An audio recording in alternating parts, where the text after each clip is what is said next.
because it felt like a Christmas miracle. Hey folks, April Rain here, and yet with another gift from the wonderful Dox, also known as Candace Owens, Myth of the Coon, and Red Pill Black. Let's jump right in, shall we?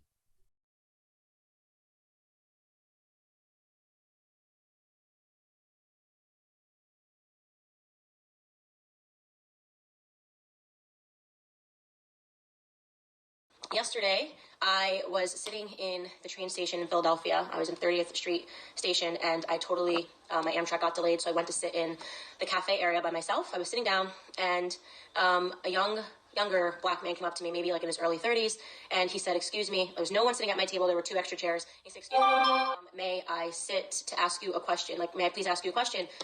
And obviously, me in the back of my head, I'm like, this guy's going to try to come up with some slick way to hit on me. Wow, we don't have an inflated ego about ourselves, do we? But he was like, "I don't want to bother you, like, at all, so it's okay if you say no. I really have a question I want to ask." And I looked at him, and it just felt different. Like, I just was like, okay, this guy has a lot of sincerity in his face, and I wonder what this is about. So he sits down next to me. I say, "Sure." And he said, "I am not homeless. I genuinely need you to believe that I am not homeless, and I am asking you this not because I'm homeless, but because I'm just in need." I said, "Okay, let's get to the punchline." So I looked at him. I believed in a second that he wasn't actually homeless. In a second, you believed he wasn't homeless, but you're waiting for the punchline. There was a sense of, like, humility in his eyes. I find it ironic that you use humility in this video when describing someone, but you clearly have no humility yourself. In fact, there are many times where I thought you could eat a little humble pie, except you probably don't know how to bake it. But in this video, we're going to see how you really lack humility and basic human decency. Charlie always says the eyes are the window to the soul, and I really believe that if you look at someone's eyes, you can always tell their intentions, if they're good, if they're bad. First, Charlie is definitely not the first to come up with, "The eyes are the window to the soul." And second of all, you should become a little more self-aware, because we see the window through your eyes to see your intentions, and there are so many of us who recognize the con artist and real liberal that you are. And there was just, I don't know, such genuine heart that I was seeing come out of him and through his eyes. And he said, I'm just here trying to raise $29 so I can renew my ID. He said, "I've raised $11 so far. I just need $29 to be able to renew it. You know, I've been contracting, doing some work for a company, lugging junk and helping people move. The company, because I've done such good work, wants to offer me a full-time job, but all I have is my expired ID, and they said they can't accept it, and they can't bring me on to work for them in a long-term official capacity unless I have ID." Okay.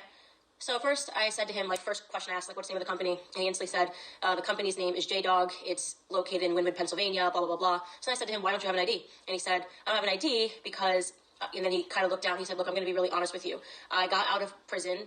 I spent some time locked up 4 months ago, and I'm just looking for an opportunity. I didn't think to have my ID renewed, while I was in prison. I didn't think, that's the last thing that was on my mind. But, I got out, and they gave me an opportunity to do some light work, and now they're giving me an opportunity to get a job, and all I want is an opportunity to work. And if I can get this $29, they'll give me a job."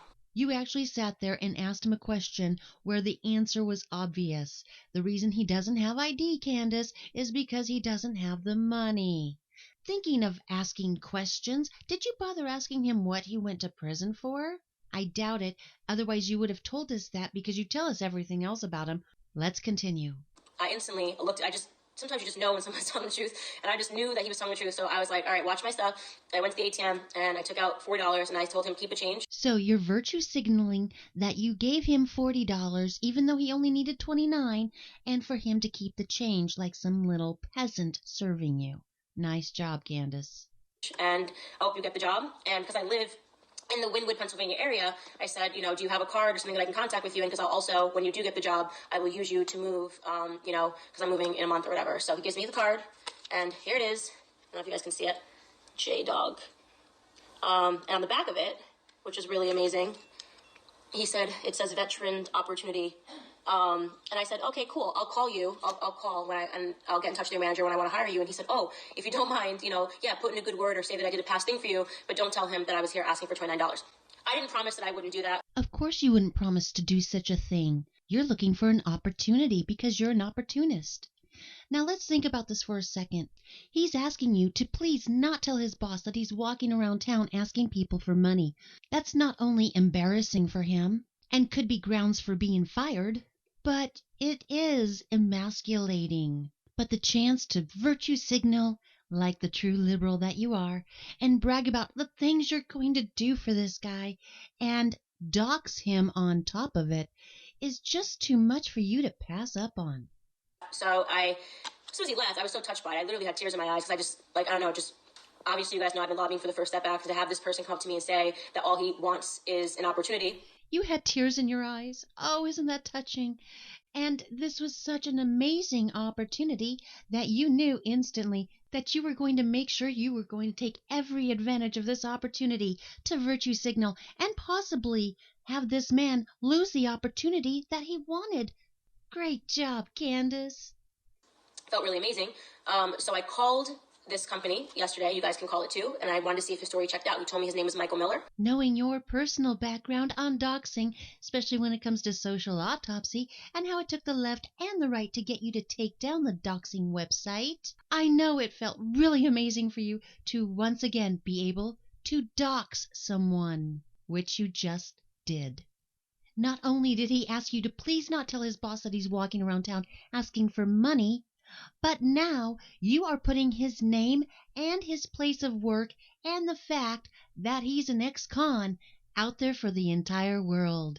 Not only that, you just outed the company itself because on their card it says that they give veterans an opportunity. Now, I don't know if this guy's a veteran or not, but I know he's an ex-con, and as a moving company, that's a huge liability. Especially if I am thinking I'm hiring a company that is hiring veterans, not ex-cons, to move my personal belongings. You just put their business at risk as well. So I called the J-Dog Junk Removal and Hauling Company in Philadelphia, and I asked to speak to a manager, and the entire story was true.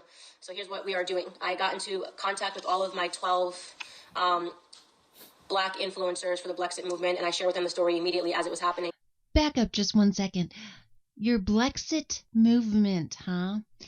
I do recall that the real Blexit, which you can find on Twitter at Blexit, M as in Mary, N as in Nancy, gave you a cease and desist. Apparently you don't appreciate the law or have any integrity whatsoever. It wouldn't have been hard for you to figure out there's already a Blexit out there. But no, you want what you want. And damn it, nobody's going to get in your way. Not even the law. Typical friggin' liberal.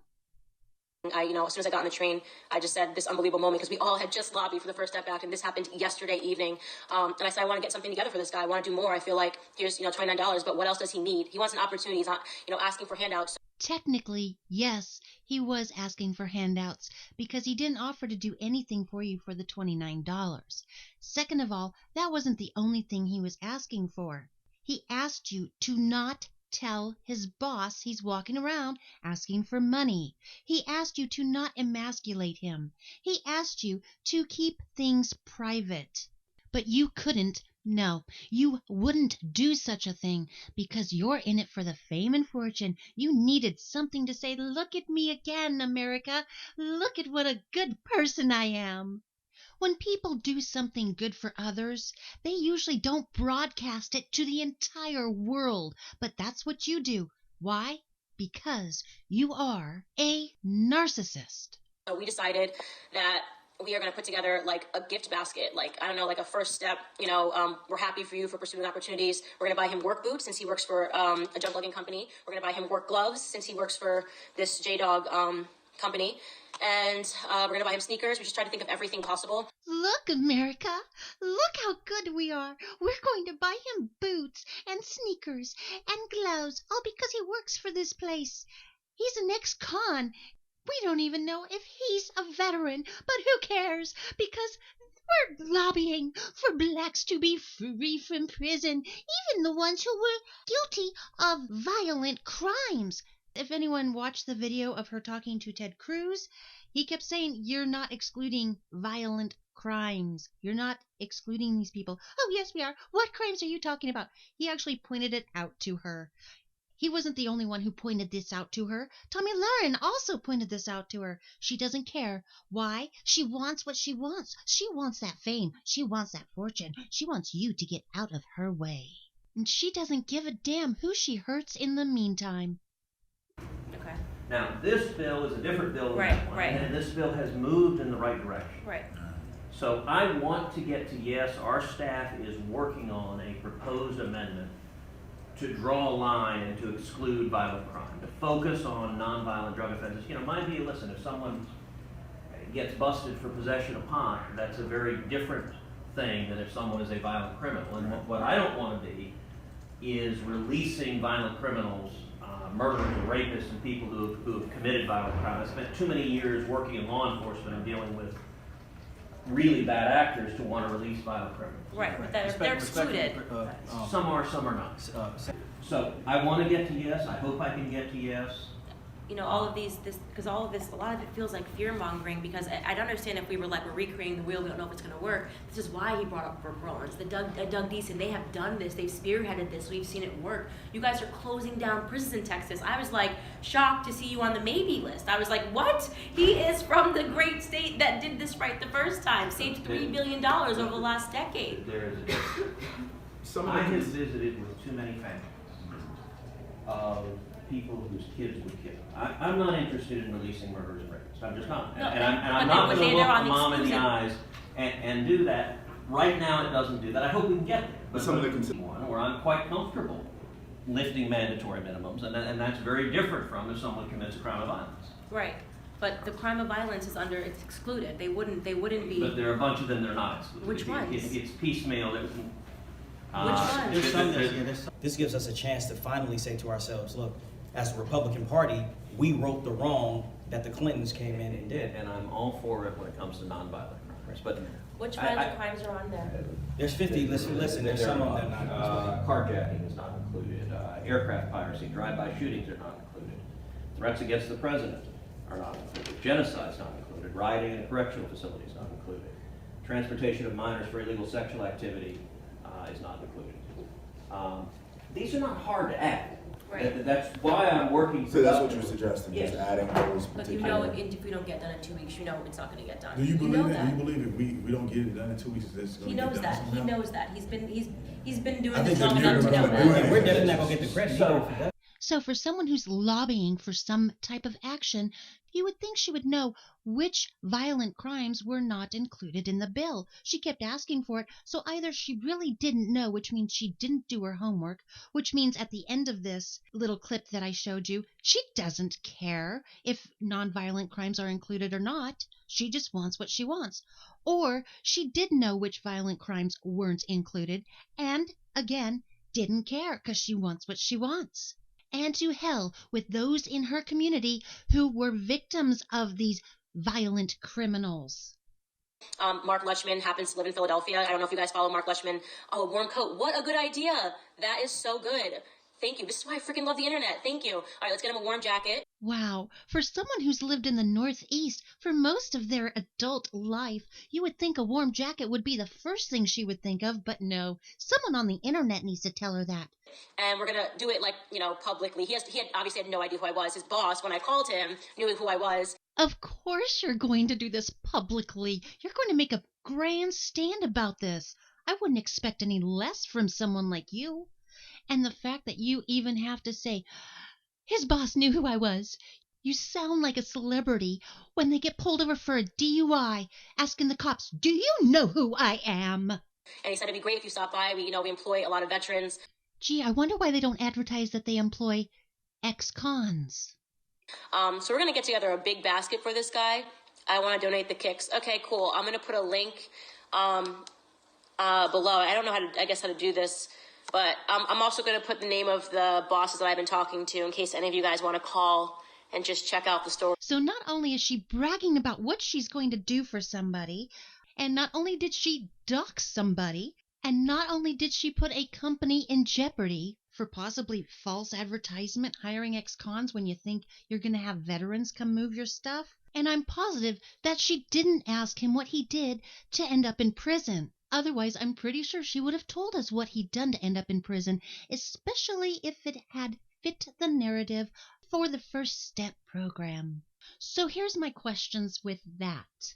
What if it turns out he was in prison for raping a woman, or molesting a child, or doing a drive-by, or perhaps he actually snitched on some fellow gang members and he's been hiding out from them? Well, now she just put his life at risk because she doxed him.